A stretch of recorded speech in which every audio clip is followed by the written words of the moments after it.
I signed the papers. My hand didn't shake.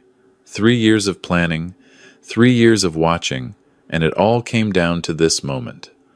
Paul, my attorney, slid the documents across his mahogany desk. The trust was irrevocable now. "You're sure about this, Robert?" he asked, for probably the 10th time that morning. I looked at him. Paul had been my friend for 30 years. He'd handled my business deals, my wife's will, my retirement paperwork.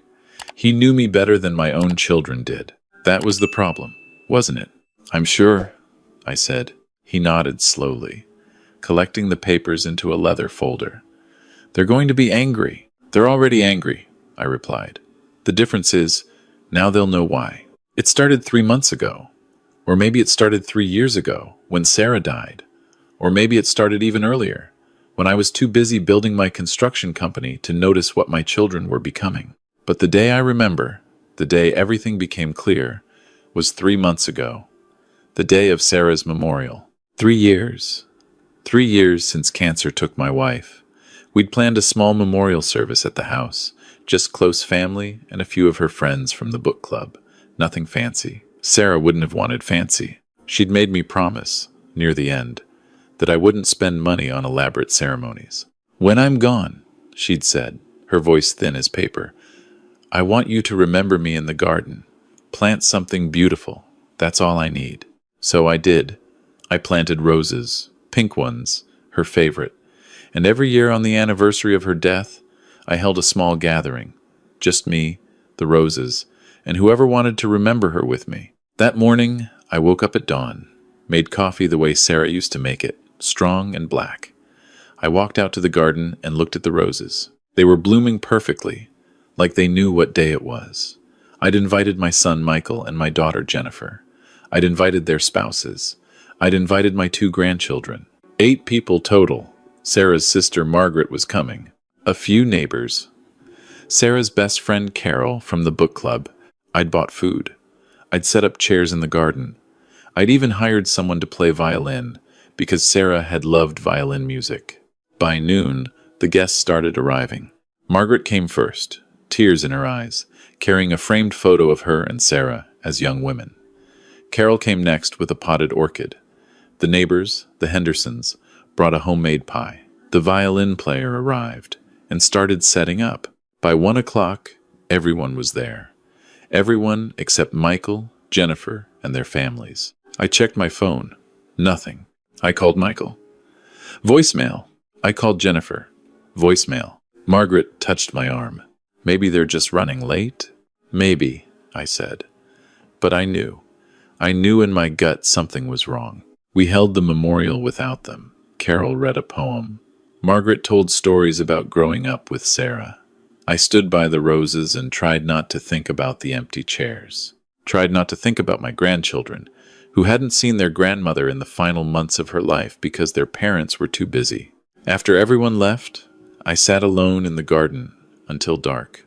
I didn't cry. I was past crying. I was past feeling hurt. I was in that cold, empty space beyond hurt, where everything becomes clear and sharp and final. My phone buzzed around 9 p.m. A text from Michael. "Sorry, Dad. Something came up at work. Rain check?" Rain check. For his mother's memorial.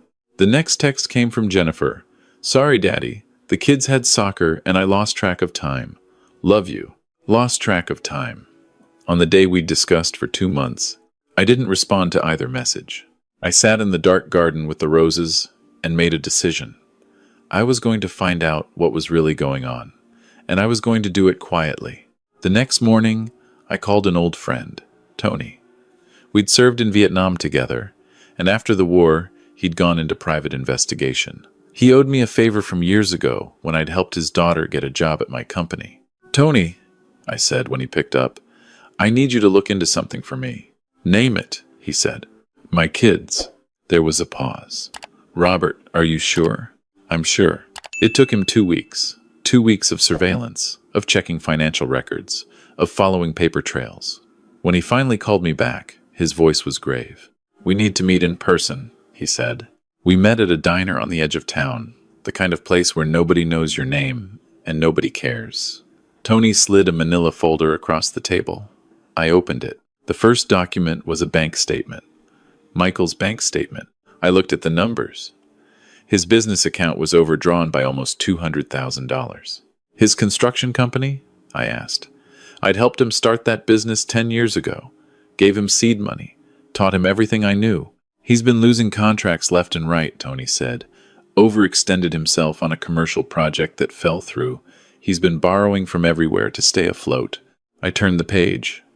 Credit card statements. Multiple cards, all maxed out.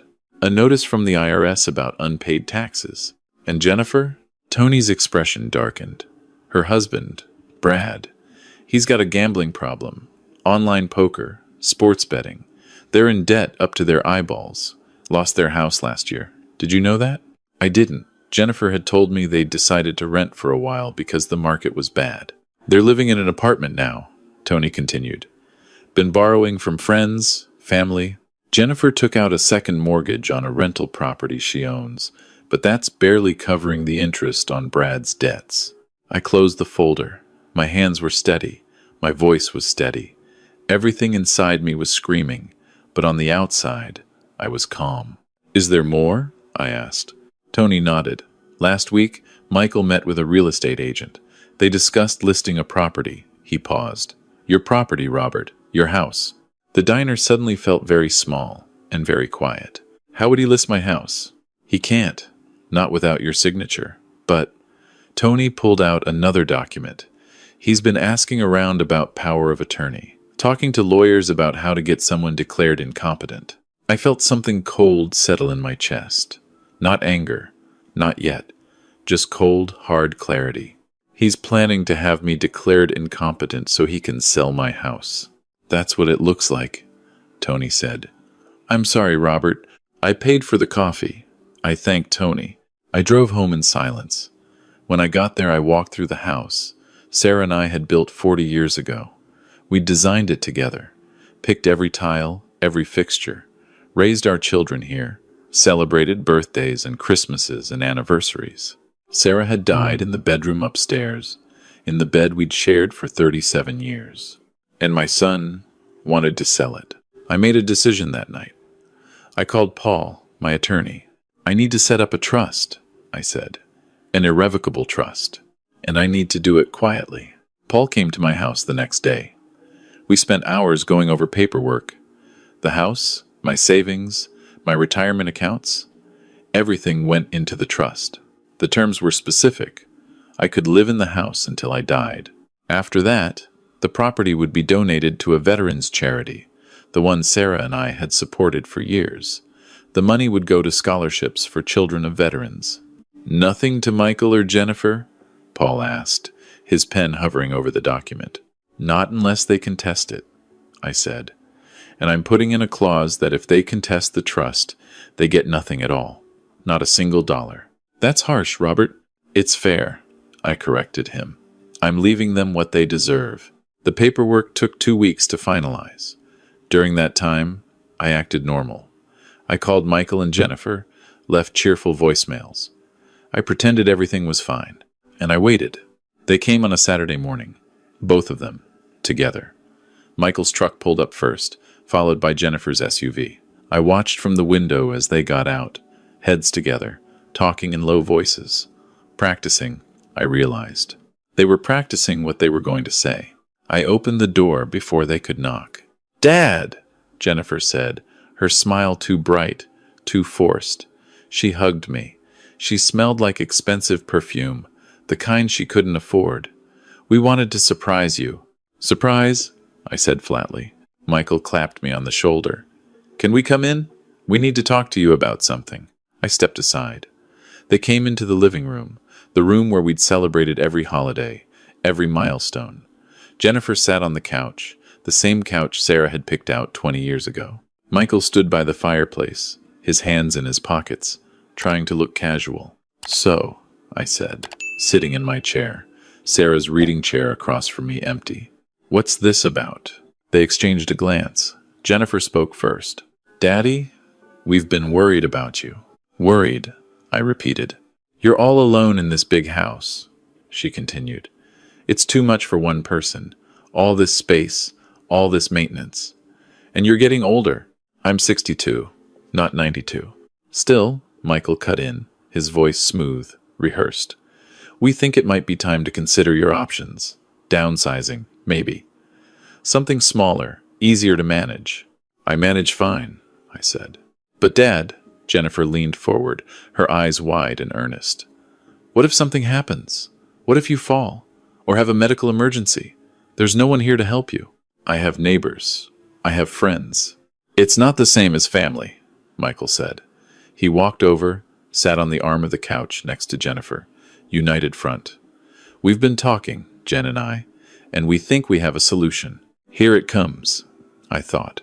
We could sell this place, Michael continued. It's worth a lot. Property values in this neighborhood have gone up significantly. We could sell it, get you set up in a nice assisted living community, one of those places with activities and medical staff on site. I don't need assisted living, I said, my voice still calm. I'm perfectly capable of taking care of myself. Of course you are, Jennifer said quickly. But think about it, Daddy. No more yard work, no more repairs, no more worrying about the bills. And the rest of the money. She paused, glanced at Michael. Well, we could invest it. Make sure your future is secure. My future is secure, I said. But we could make it more secure, Michael insisted. I know some investment opportunities. Real estate development, construction projects. I could triple whatever we get from this house. Think about it, Dad. You could leave something substantial for your grandchildren. There it was, the hook. Not for me, but for the grandchildren. The grandchildren they kept from their dying grandmother. The grandchildren who hadn't visited me in months. When can we meet with a real estate agent? Jennifer asked. I have someone in mind. She could come by next week, give us an estimate. I looked at them, really looked at them. Jennifer had Sarah's eyes, but they were cold now, calculating. Michael had my build, my jaw, but there was something desperate in his expression. These were my children. I'd taught Michael how to ride a bike, how to throw a baseball. I'd walked Jennifer down the aisle at her wedding, danced with her at the reception, and now they were sitting in my living room, trying to con me out of my home. No, I said. They both froze. What? Jennifer asked. No, I'm not selling the house. Michael's face hardened. Dad, be reasonable. This is for your own good. My own good, I repeated. Like how it was for my own good that you couldn't make it to your mother's memorial? How it was for my own good that you haven't visited in months? How it was for my own good that you're planning to have me declared incompetent? The color drained from Michael's face. Jennifer's mouth opened, closed, opened again. I don't know what you're talking about, Michael stammered. Don't lie to me, I said, my voice sharp now, cutting through the pretense. I know about your company, Michael. I know you're $200,000 in debt. I know you've lost contracts, that you're desperate. And Jennifer, I know about Brad's gambling. I know you lost your house. I know you're drowning. Jennifer's eyes filled with tears. Real ones this time, not the fake concern from earlier. Daddy, we're in trouble, she whispered. We need help. So you came to steal my house? Not steal, Michael said quickly. We're family. We were going to invest it, make more money for everyone. You were going to invest my house into your failing business and your husband's poker debts, I said. And when that money ran out, what then? What were you going to do when you'd burned through everything and I was stuck in some facility, wondering where my home went? It wouldn't have been like that, Jennifer protested. It would have been exactly like that. I stood up. Get out. Dad, Michael started. Get out of my house. They didn't move. Michael's jaw clenched. I could see him thinking, calculating. You can't do this, he said finally. You're not thinking clearly. Maybe we should call someone, a doctor. Have you evaluated? Try it, I said coldly. Call whoever you want. I had a full medical evaluation last month, physical and mental. I'm perfectly sound. And before you ask, yes, I have copies of all the documents. Michael's expression shifted. The mask came off. The smooth, concerned sun disappeared, replaced by something harder, uglier. This is ridiculous, he snapped. You're being selfish. We're your children. We're your blood. This house, this money, it should go to family. Family? I said. Shows up. Family doesn't disappear when things get hard. Family doesn't skip memorials and ignore phone calls and plot to steal homes. You want to talk about blood? Sarah was my blood, and you couldn't be bothered to say goodbye to her. She was already gone, Michael shot back. What difference did it make? And there it was, the truth. Simple, brutal, honest. Get out, I said again. Don't come back unless you're invited. Jennifer was crying openly now. Daddy, please. We're sorry. We made mistakes, but we're still your children. Don't do this. I'm not doing anything, I said. You did this. All of it. Now leave. Michael grabbed Jennifer's arm. Come on. He'll cool down. Give him a few days. They left. I stood in the living room and listened to their cars pull away. Then I sat in my chair and waited for the anger to come, but it didn't. Just that same cold clarity. My phone rang an hour later. Michael. I'm lawyering up, he said without preamble. This isn't over, Dad. That house is part of our inheritance. Mom would have wanted us to have it. Mom wanted you at her memorial, I said. How'd that work out? He hung up. Jennifer called next, her voice shaky. Daddy, please. Michael's talking crazy. He's saying he's going to contest the will, sue you, all kinds of things. Can't we just talk about this? There's nothing to contest, I said. And nothing to talk about. What do you mean, nothing to contest? The house isn't mine anymore, I told her. Neither is the money. It's all in a trust, an irrevocable trust. When I die, everything goes to charity. Silence. You're lying, she whispered. Paul Hendricks, my attorney, has all the documents. Feel free to call him. You can't do this. You can't just give away our inheritance. It's not your inheritance, I said quietly. It never was. It was mine and your mother's. We earned it, we built it, and we get to decide what happens to it. She hung up. I set the phone down and looked around the room. The photos on the mantel, the furniture, the memories soaked into every wall. This house would do good after I was gone. It would help people who deserved help. People who honored their commitments, who showed up, who understood what family really meant. The next few weeks were interesting. Michael did hire a lawyer. They threatened legal action, claimed undue influence, argued that I wasn't of sound mind. Paul shut them down with the medical evaluations and the witness statements he'd gathered from my neighbors, my friends, my doctor.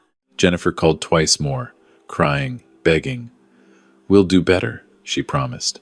We'll visit more. We'll be better children. Just please don't cut us out. You cut yourselves out, I told her. I'm just making it official. The third call came from Brad, Jennifer's husband. He was angry. You're a vindictive old man, he spat.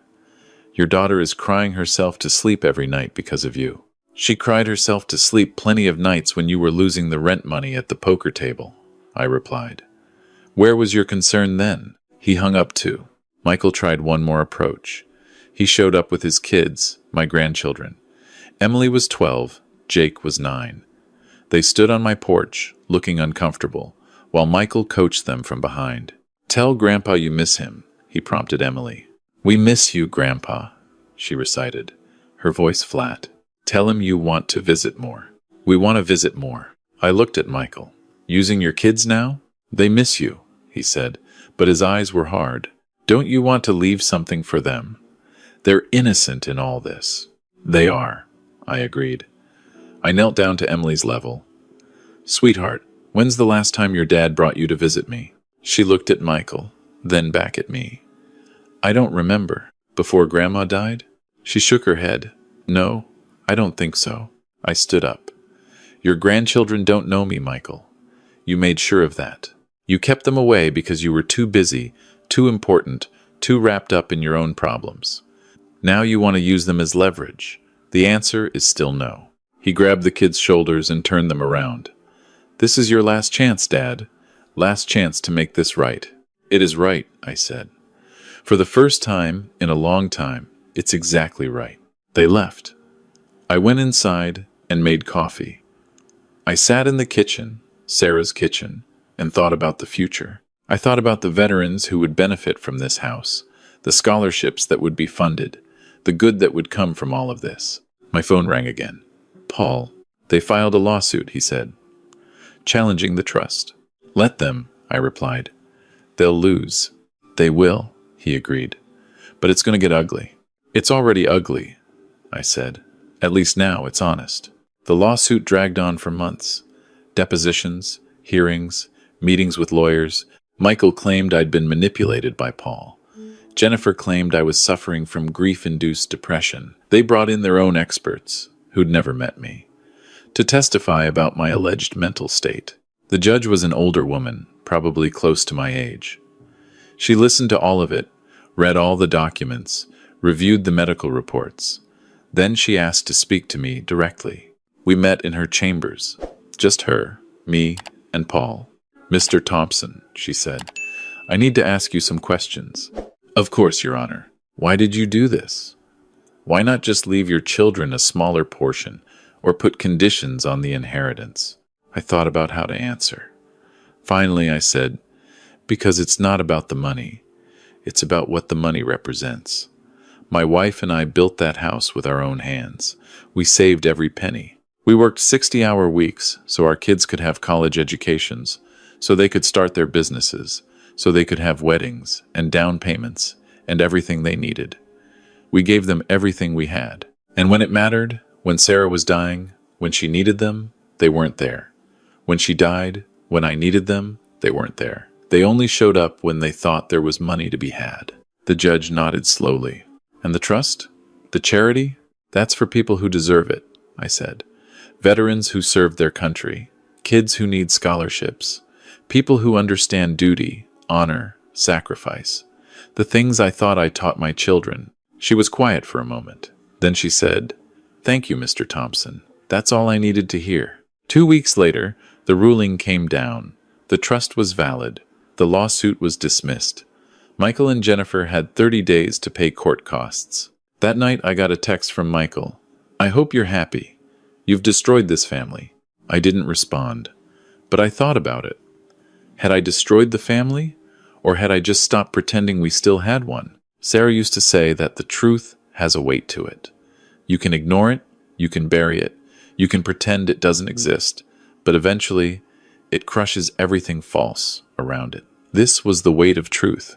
Heavy, hard, undeniable. I go to the garden every day now. The roses are thriving. I talk to Sarah sometimes, tell her about the lawsuit, about the kids, about how quiet the house is. I think she understands. I think she knew, even at the end, that they weren't coming back. Not really. Not in the way that mattered. Last week, I got a letter from the Veterans Charity. They'd heard about the trust through Paul. They wanted to thank me, to tell me about the programs they run, the families they help. They invited me to visit their facility, meet some of the people who would benefit from the donation. I went. I met a young Marine who'd lost his legs in Afghanistan.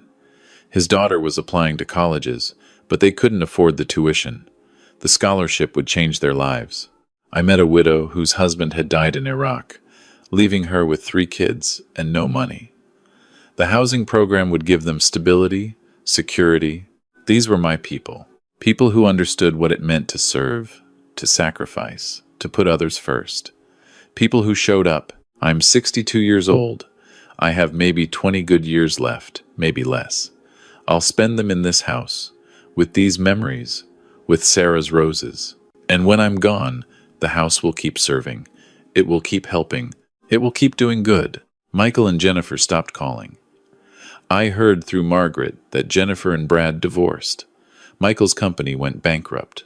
They're both starting over, and I genuinely hope, that they learned something from all this, that they understand why I did what I did. But even if they don't, even if they hate me until the day I die, I'll know I did the right thing. I'll know that Sarah would be proud. I'll know that the money we earned, the life we built, will go to people who deserve it. That's not vindictive. That's not cruel.